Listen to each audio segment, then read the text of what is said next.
Alright, welcome to our inventories practice questions. So, ang coverage ng practice questions na ito ay ang inventory overview natin, ang inventory FOB destinations at FOB shipping point na topics, at saka ang consignment. So, ganito ang magiging mechanics ng ating practice questions.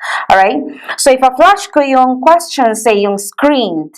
Kagaya nito, then ipopause mo po yung screen mo, then solve the problem. So, kapag meron ka ng answers and solutions in front of you, then i-play mo ulit for the next question. Sa solutions naman, ganito po ang gagawin natin.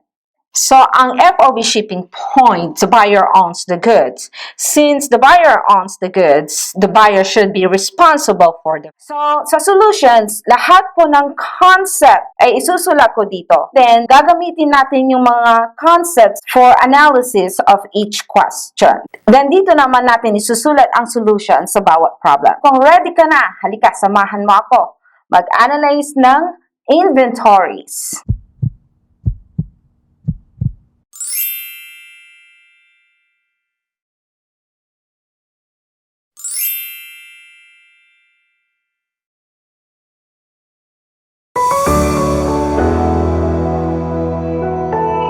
Alright, number 7 naman tayo ngayon. So, theories naman tayo ngayon. Alright? So, what is the meaning of the term FOB destinations free prepaid? So, before natin maiintindihan ang choices from A to D, alamin muna natin kung ano ang concept dito. Okay? So, there are two agreements between the seller and the buyer. So, it's either FOB destinations or FOB shipping point. Kapag FOB destination, seller still owns the good. For FOB shipping point naman is the buyer owns the goods in transit. There are two freight payments na pwedeng maging agreement ng buyer at ng seller. Okay? Freight prepaid at freight collect. So, freight prepaid, si seller, binayaran na niya ang freight bago pa umalis si carrier patungo kay buyer. Sa freight collect naman, pagdating carrier kay buyer, kukolektahin niya.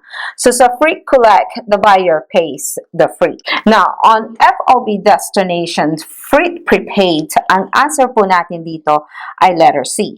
Alright? Ownership of goods purchase is transferred only upon receipt of the goods by the buyer at the point of destination, and freight charge is already paid by the seller. Freight prepaid. Alright? So our answer is letter C.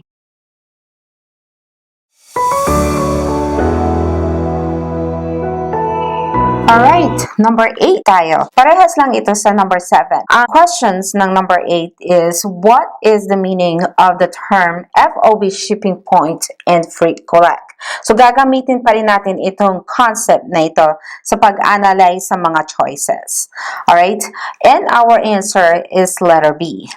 Ownership is transferred upon shipment of the goods, and therefore, the goods in transit are the property of the buyer. And the common carrier shall collect the freight charge on the goods shipped. So, ang answer po natin dito ay letter B. Yung letter A po is FOB destinations freight collect. Yung letter C naman ay FOB destination freight prepaid. At ang letter D nat ay FOB shipping point freight prepaid. Alright?